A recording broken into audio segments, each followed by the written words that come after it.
Hi YouTubers, JDCap26 here. We just do the tips and repairs, and we have a toaster here. And on the toaster, the settings are kind of hard to see when you're kind of far away putting the toast in.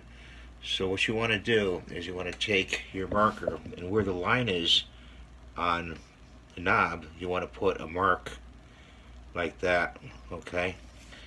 And then you want to turn it to, I set mine to 2, and put a mark there so you can see it.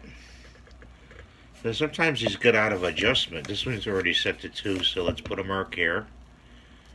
Right there, if you can see that. And just at a glance, you can set your toaster.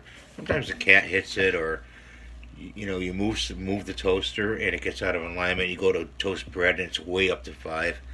So that's what I want to show you today, and I hope you're having a good day. Please rate, subscribe, ring the notification bell, and have a great day. And we'll see you next time.